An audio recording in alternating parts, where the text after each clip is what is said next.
Hello and welcome to an exciting brand new series. This is Tales from the Oval, tales from the most historic and greatest cricket ground in the world. My name is Tom Holland. I'm a historian. I present another podcast series called The Rest is History. But in this series, my focus is very, very much on this wonderful ground, the ground played by Surrey. It's featured many of the greatest test matches played of all time. And I have alongside me a man who is at the beating heart of the Oval, beating heart of Surrey, and that is, of course, Jon Surtees. But John, for the very few people who are not familiar with your name, do you just want to tell the listeners about yourself and how you fit in at the Oval? Hi, Tom. Yeah, an absolute joy to be alongside you. Yeah, I'm Jon Surtees. For those of you who are into your motorsport, I haven't won the World Championship on either two or four wheels. But yes, I've worked at the Oval for 16 years now.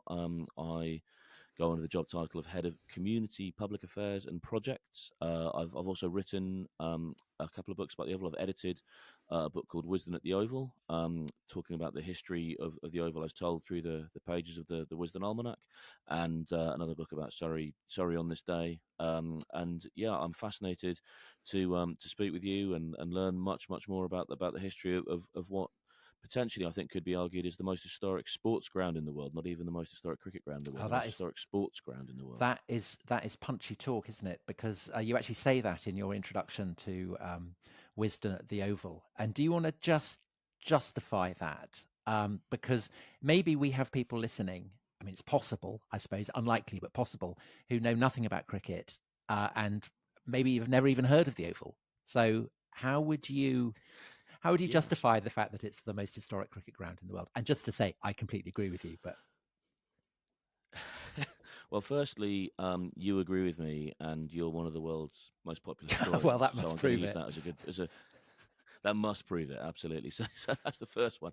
But no, genuine. So to look back at it, as I sit here today, so the 179th year of the history of this ground. It was founded in 1845. We're going to go into that in more detail later on. But I think the history of cricket here, you can tell the story of you can tell the history of the game of cricket, the sport of cricket, through purely events that have happened at the Oval. I'm not going to do that now, but we would continue to do that in this podcast. But I think to back up the claim that the Oval is the most historic sports ground in the world, Mm. you need to consider its history in other sports. You need to consider its history in football. Soccer, to our American friends who may be listening, you need to think about the fact that the first ever FA Cup final was hosted here. You need to think about the fact that the England football team scored their first ever goal here. You need to consider the history of rugby union here. You need to consider the history of other sports that have been played here. So, cycling, for instance, used to take place here. Vast penny farthing races. You need to consider the story, which we will tell later in this podcast, about that there is a significant story involving how Real Madrid wear white, which is linked to the Oval. You need to think about the history of the Oval at war. You need to think about the history of the Oval in modern times and how it's embraced other sports in more recent times, like Australian rules football. You need to think about the NFL that was played at the Oval. You need to think about baseball that was played at the Oval in Victorian times and more recently. It's Yeah, it's because a litany of other sports. the thing I really love about it is the way that it is simultaneously and always has been very forward looking, but also has this incredible depth of history. So if you go there and you see a 2020 match now, incredible blaze of lights, I mean, one of the great sights of London. Um, and then you reflect on the fact that actually Oval is the very first sports ground in the entire world to have hosted a floodlit event, which it did back in 1850. And that is one of the things that we will Yeah, be looking at in this series. So we should probably just say what it is that we are going to be doing in this series. So we are going to be looking at the beginnings, both of the Oval itself, but also the prehistory. What was at the Oval before the Oval. We're going to look at the birth of the Ashes. This is where the Ashes were basically given birth. Um, the Oval at war. We're going to look at the future, and we're going to nominate our selection of the greatest innings ever played at the Oval, the greatest spell of bowling ever at the Oval, the greatest Surrey player, the greatest Surrey team, the greatest Surrey captain, and just to keep everyone on their toes, in that we're also going to nominate our choice of the worst Surrey captain ever. So all very exciting. Yeah, and one of my bosses is Alex Stewart, the director of cricket, who was also a former captain of Surrey. And without wanting to give too much of the game away, I can assure you that he will not be the worst captain in But Surrey's he might be history. in the stakes for the best. So huge He's got to be in excitement. the conversation But as much as anything because he is my boss. just before we kick off, looking at the prehistory of the Oval, which is the subject of today's episode, I think you've made a very, very convincing case that for the Oval status as a historic sports ground. But just to play devil's advocate, and just focusing for the moment on cricket, there are other cricket grounds that would claim to be equally historic, I guess. So the MCG in Australia, maybe the Sydney Cricket Ground. And I think there is another test match ground in London somewhere, maybe in the north, maybe in the region of St John's Wood. I'm not sure, Earls or Barons or something like that. Finchley. So, yeah, you know what I'm talking Yeah, about. yeah, So yeah, something like that. Yeah. do you want to? Shall I? I mean, do you Near the want to Finchley Road. do you want to contemplate their claims only to smack them for six? Yeah. I mean, yeah. The wonderful thing about cricket is it's a global family, and those three grounds you mentioned, the Melbourne Cricket Ground, the Sydney Cricket Ground, and the Finchley Cricket Ground, are wonderful grounds in their own right, and you would have a wonderful day there, and incredible things have happened there, incredible history has happened there. But I think you just need to consider, firstly, the Finchley Cricket Ground is not the first Finchley Cricket Ground in London. It's on a different site to where it was originally held, originally built, but it's a wonderful place. It calls itself the home of cricket, which I think is has a sense of romance attached to it. But I would And a certain I would degree of argue not arrogance, one might necessarily. say, don't you think? Certain degree. I'll allow that to come from come from your mouth rather than mine. But yeah, you could well say that. I couldn't possibly comment, but yeah, it's a great place. But I would argue that the what we will lay out for you across the course of these episodes will make an extremely compelling case as to why this ground is the number one historically, and also sort of leads me into a question I wanted to ask you before we get going, Tom, which is what has drawn you to this project? You know, you're a huge respected historian. You know, you've broadcasted, you've podcasted, you've written, and about a huge number of subjects, and you know, you're clearly at a place now where you can very much choose what it is that you spend your time doing and researching. So what is it that drew you particularly to a project like this? Well, John, like you, I live on Brixton Hill, and one of the reasons that I live in Brixton Hill is due to the Oval. So my wife and I years ago were wondering which should we come and looked for somewhere to buy around here, and we came to the Oval and we saw the West Indies play, and it was an incredible occasion. Crowd kind of fervent and passionate, and my wife had such a brilliant day that she said, "Yeah, let's go for it." So I always feel that I owe the Oval a huge debt for that.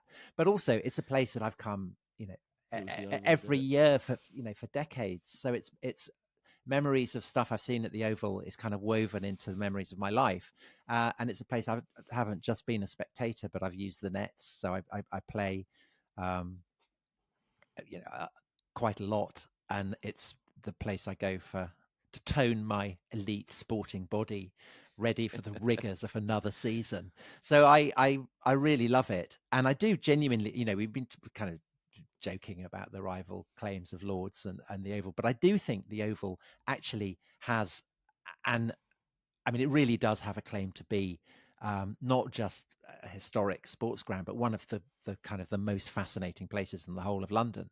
Is that part of your character as well? Is that something, when you as a place that means something to you, like the Oval, as much to you as the Oval, you need to find out the history. You need to find out Yeah, what's come before. Is that part of your nature?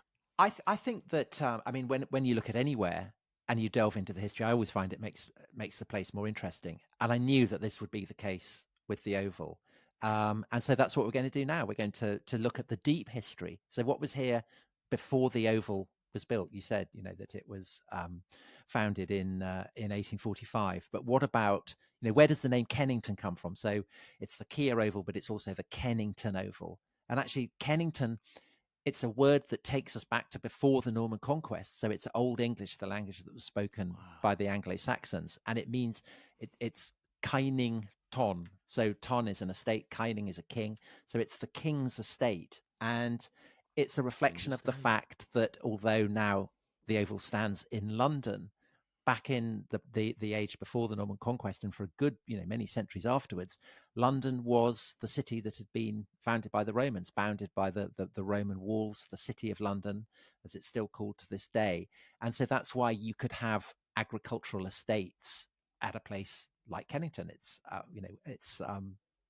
It's one of a lot of estates that were owned by the crown back in the Middle Ages. So there's Kennington, but there's also another one that is to the north of Kennington, and the boundary for that is a river that also plays a very important part in our story, and that is the Effra, which rises in South London, flows through Brixton, up Brixton Road, and then it kind of curls and curves, and it forms an oval, and that's where the word oval comes from. That's why it's called that, because the oval kind of exists within the curve of that of that river, and then the Effra goes up northwards and it joins the Thames on either side of Vauxhall Bridge. So fans of international where espionage popped out. Exactly so. So it's where the MI6 building is, and the estate that exists north of Kennington, so on the other side of the Effra,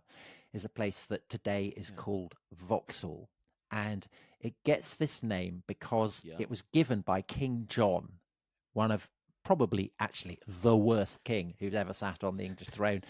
The guy who signs Magna Carta, kills his nephew, does all kinds of terrible things.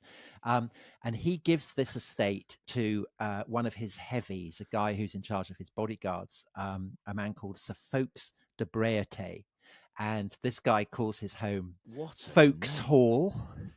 And this becomes Foxhall. And then over time it becomes Vauxhall. So you have Vauxhall, which is obviously one of the tube stations. So there's an argument to be made that Ben Foakes is to do with Vauxhall, then. Exactly. Exactly. He can claim it. Yeah, exactly. Ben Foakes de Breaute. Exactly. So, people who come to the Oval, they may well go to Vauxhall. Of course, the other place they're likely to come to is the Oval tube station itself. And that also in the Middle Ages occupied quite a significant place, because it stands on the edge of the River Effra, and the road that still runs there between the Oval tube station and St. Mark's Church is, back in the Middle Ages, you cross the River Effra there if you wanted to head on down towards Merton Abbey. And Merton, which is way south, is also a part of what today is London that will play an important part of this story. So you have Merton Bridge, you have Vauxhall, but Kennington, very, very classy, even classier than Vauxhall, because in the 14th century, it is given by the king, Edward III, one of the great kings of England, to his eldest son, who is also brilliant originality, called Edward, but who's probably better known to us today as the Black Prince. And he is the man who becomes the first Prince of Wales. And John, the emblem of Surrey Cricket Club is what? You've got it on your got it on your I've got it on top. my chest here. For those that are watching the video, the emblem of Surrey County Cricket Club are the three feathers. Three ostrich feathers. So there is a question I'm frequently the three ostrich feathers. There is a question I'd say relatively frequently asked, which is the Surrey motto is Ich dien, which is German for I serve, and these three feathers are most frequently seen, I think, in sport on the chest of Welsh rugby players. And so why the question I'm asked is, why does Surrey have Welsh feathers and a German motto? Well, so the link is the Prince of Wales. Obviously, the Prince of Wales is the patron of Welsh rugby. But he is also the person who, right the way back to the very first Prince of Wales, Edward the Black Prince, owned Kennington. And the story of how Right. the Black Okay. Prince comes to get these three ostrich feathers as his emblem. There are kind of various historians have essentially pissed on the most romantic account, but I don't care. We'll tell the most romantic account. No, And the story is, please. so Edward III, his dad, has launched the 100 Years' War. Obviously, when he begins it, he doesn't know it's going to last for 100 years, but it will. And he goes off, and he's a tremendous lad. He roisters and doisters his way across France. He meets up with the French king, and he wins an absolutely storming victory. And he's got all his longbowmen. The French are charging. They're all being kind of slain by the English armament. Some of them break through and they attack the Black Prince, who at this point is only 16. And it looks like the Black Prince is going to be overwhelmed. But Edward III says, no, he's fine. Let the boy earn his spurs. And the Black Prince does. He earns his spurs. He holds out. And one of the people that he kills is this guy who's he's called John of Bohemia, the King of Bohemia. And amazingly, he's been put in charge of the French of a vast section of the French army, despite being blind. And you might think that being blind is a slight disadvantage when it comes to commanding a medieval army. But whatever. I've never fought in the medieval war, but I would have thought so. So he's John of Bohemia, the King of Bohemia. He sees it's all going badly. He realizes it's all his fault. He says to a page boy, "Lead me into the fighting." He goes storming into the fighting, gets killed. And the story is that it's his emblem. So he speaks German, so hence Ich dien, I serve. And the Prince of Wales, it is said, adopts his feathers and this motto. So, as I say, it's probably not entirely true, but it's a kind of romantic account. And the Prince of Wales goes on to become. I believe it. It's a wonderful story. I think so, and I think the fact that it's told about the Black Prince is due to the fact that he is a very romantic figure and also quite a brutal figure. And in the Middle Ages, you can be simultaneously brutal and romantic. And he basically becomes Europe's most famous knight. He's top lad. He wins another storming battle against the French at the Battle of Poitiers. He actually captures the French king. He goes off and he has a tremendous court in the section of southern France that he's ruling. But he then, in 1371, falls ill, and he gets so ill that he comes back to England, and he spends a lot of his time in his manor house at Kennington, and he has this kind of this palace, and it's still commemorated to this day by Black Prince Road and by the Black Prince pub, which anyone who's been to the Oval is likely to. For those of you familiar with the geography of Kennington, I think that is now Edinburgh House, which is an office complex directly opposite the Tommyfield pub. There is just next to the church there, St Anselm's Church, and there is a plaque on the wall of Edinburgh House that will tell you are stood in front of said palace site. Yeah, so it's good to know that the Black Prince is not forgotten, and of course he's absolutely not forgotten, because that idea that also shout out to the Black Prince Sports Trust, a wonderful place locally where you can go and play sport. I think the Black Prince would be so pleased to know that he's still remembered. I mean, that's what every knight dreams of: chivalric glory and fame. Absolutely. And so it basically Kennington remains 5-a-side football pitches. I mean, that's warfare by other means, isn't it?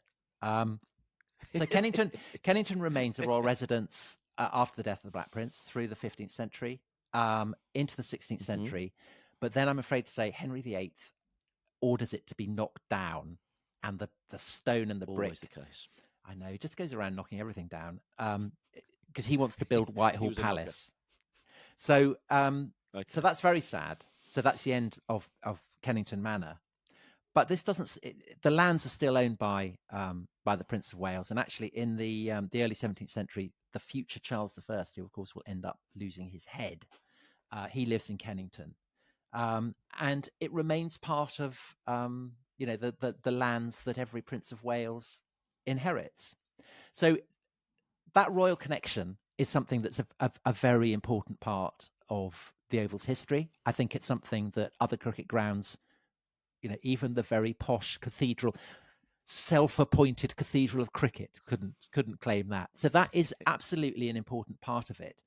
But there is also a sense in which the Oval, much more than say Lords, is the people's ground, because it's there's also a sense in which Kennington is a place where people who are not aristocratic come. And the reason for that is that it includes the lands that are owned by the Prince of Wales include a common, which is an area where the tenants of the royal manor can go and can graze their sheep or cows, or let pigs loose to eat acorns or whatever. And of course, there are lots of commons across London. So there's Clapham Common down the road, there's Wimbledon Common, Streatham Common, all kinds of places. But by the 18th century, Kennington Common has become the place to play cricket, because by this point, of course, London is expanding, and so it's moving outwards towards Kennington. So people who are living in London are going to Kennington Common because it's the nearest open space where they can play cricket. And in fact, the earliest recorded match, which is London against Dartford, is played in 1724. But we'll look at the history of cricket on the Common in our next episode. But just for now, look at the other ways in the uses to which Kennington Common is being put. So one of the top uses is killing people. So it's where the executions are held. Oh no! So, and again, this is it's next to what was Merton Bridge, opposite what now is the Oval, on the site of St. Mark's Church, and that is where basically the equivalent of the south of the river equivalent of Tyburn stood. That's where the gallows for executing, hanging people in South London were erected. And that begins at the end of the 17th century. So 1678 is the first recorded execution there. And that was a woman called Sarah Elston who had killed her husband. So got strung up for that. And probably the most famous people to be executed there were the Jacobites, so people who'd followed Bonnie Prince Charlie in 1745. Okay. And they got captured, taken there, and they got hanged. And then after they died, their bodies were cut down and they were disemboweled and beheaded. But of course, back in the good old medieval days, it would have been the other way around. You'd have been disemboweled before you were hanged. But by the 18th century, they were going all woke and getting rid of that. So they got off lightly. But their their heads were chopped off and they were put on poles on the top of Temple Bar. So that was the end of the Jacobites. Temple Bar. But the most popular person to next be executed time I walk for the bus on the Brixton Road, that's what I'm thinking. That's what I'm thinking about. I'm thinking of the Jacobites before I jump on the 59. But John, you could also think of probably the most popular person to be hanged there was a highwayman, and this was a guy called Jerry Abershaw, who was hanged in 1795. Tremendous name, great name, great lad. And he gets arrested. He's being taken to the gallows, and he's kind of cracking jokes as he goes there. He's kind of shaking hands, patting babies on the heads, waving to people he knows in the crowd. So it's all great fun. He's playing to the, he's a celebrity. He's a star. And then after his death, he is gibbeted. So he's put in a kind of metal cage and left to hang there as a terrible warning for people. Gibbeted. Yeah, so imagine that outside the Oval. My word. So give us a feeling of for those that haven't read Dickens or anything. Give us a feeling of the sort of crowds that would have gathered at those events. They were major public events. Well, it's an entertainment, and generally people wanted someone who knew that it was an entertainment. So Jerry Abershaw going to the gallows is like a great batsman going to the wicket. He wants a good send off. So he's a charismatic dude. So I think, every time, so when I go to the Oval, I take the bus up Brixton Road and I pass the church on the way up to the Oval, and I always think of the Jacobites and Jerry Abershaw. And a guy called William Badger, who was a forger, who was the last guy to be hanged there in 1799. So that is a part Badger. William Badger. So that's part of the Oval's kind of heritage that I think tends not to be remembered. But it was also a place for more kind of less death shadowed activity. So it was a place for fairs. It was a place for Phew. people would, markets, things like that. Preachers, people loved a preacher back in the 18th century. Preachers. So Yeah. John Wesley, very Right. founder of Methodism, he went to Kennington Common, and probably the most No. famous Wow. assembly of all that ever happened on Kennington Common was the Chartists in 1848, Yeah. and the Chartists. No, I'm sort of vaguely aware of this, but please tell us more about the Chartists. So they were agitators for workers' rights, and they had drawn up a paper called the People's Charter back in 1838, and so Mhm. hence the name the Chartists. And in 1848, Right. which was a year that saw revolutions across the whole of Europe, kind of thrones toppled, kings sent fleeing into exile, and so there was great anxiety when it was announced that there would be a massive assembly on Kennington Common, and the militia were Kennington called Common. out. All kinds of private citizens were enrolled as constables. So probably the most famous of those was William Gladstone, who would go on to become prime minister.